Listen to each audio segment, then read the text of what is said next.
विपक्षियों ने भरे सदन में बिल फाड़कर शाह के मुंह पर मारा। बिरला की हवाइयां उड़ गई। संसद के अंदर मचा भयंकर बवाल। तो आप वीडियो देख सकते हैं कि किस कदर संसद में भयंकर हंगामा मचा हुआ है और किस तरह से विपक्ष ने बिल की कॉपी फाड़कर अमित शाह के मुंह पर फेंक दी है। दरअसल लोकसभा में मुख्यमंत्री और प्रधानमंत्री को हटाने वाला बिल पेश कर दिया गया, एक ऐसा बिल जिसके जरिए यह सरकार पूरे विपक्ष को कभी भी जेल में डाल सकती है। इसलिए इस बिल पर सदन में जोरदार हंगामा हो रहा था। इस पूरे मामले में विपक्ष एक हो गया। विपक्ष ने पहले ही चेतावनी दी थी कि अगर यह बिल पेश हुआ तो हम टेबल चेयर सब तोड़ देंगे, लेकिन यह बिल पेश नहीं होने देंगे। लेकिन अब बिल जो है पेश कर दिया गया है। विपक्ष के पुरजोर विरोध के बाद भी ये बिल अमित शाह ने लोकसभा में पेश किया और फिर ऐसा बवाल देखने को मिला शायद संसद में कभी नहीं हुआ। विपक्ष ने बिल की जो कॉपी है उसके टुकड़े टुकड़े करके अमित शाह के मुंह पर फेंक दी। जी हाँ, आप देख सकते हैं कि कल बहुत ही जबरदस्त ड्रामा संसद के अंदर देखने को मिला। पहले आप पूरा वीडियो देखिए। श्री वेणुगोपाल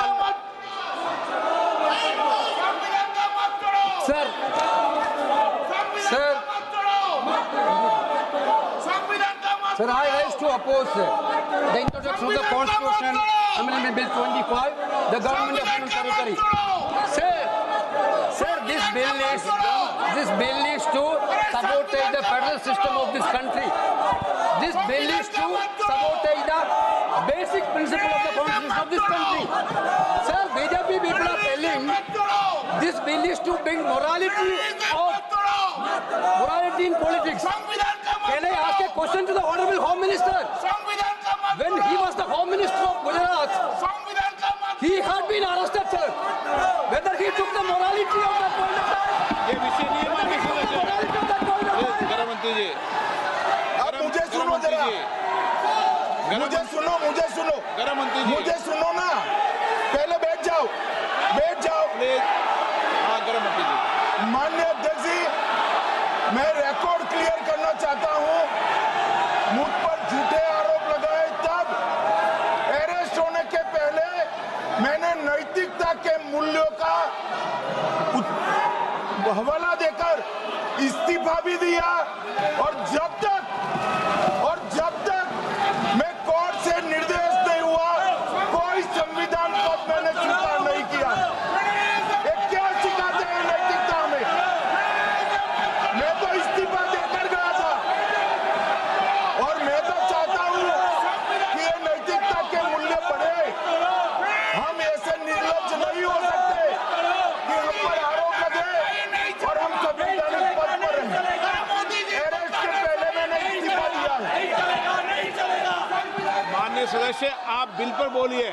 आप 72 के नियम के तहत बोलिए। Sir, this name है, आपका डायरेक्शन है। 19 आप 72 नियम के तहत बोलिए।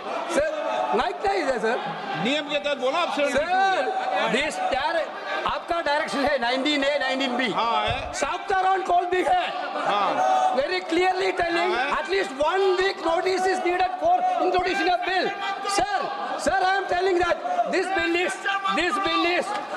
is to target the opposition ruling government. This bill is to threaten the people like Nitish Kumar and Chandrababu Naidu. This bill is to blackmail the party.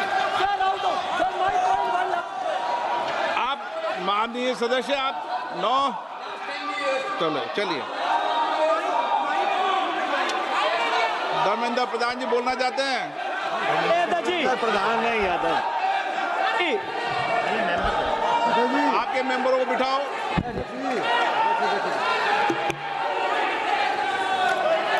धन्यवाद अध्यक्ष जी।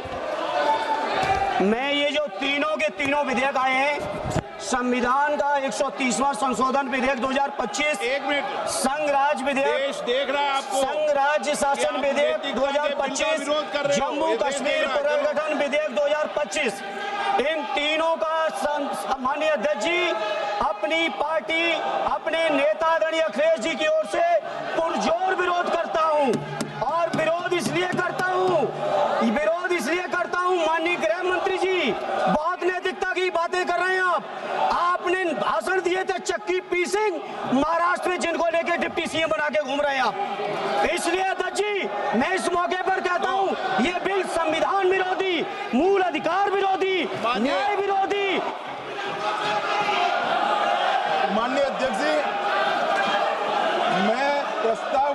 कि भारत के संविधान का संशोधन करने वाले विधेयक, संघ राज्य क्षेत्र शासन अधिनियम 1963 का संशोधन करने वाले विधेयक और 2019 का और संशोधन करने वाले विधेयक को माननीय अध्यक्ष जी द्वारा नाम निर्देशित किए जाने वाले इस सभा के 21 सदस्य और उपसभापति द्वारा नाम निर्देशित करने वाले 10 सदस्यों के मिलकर बनने वाले सभाओं की संयुक्त सभा का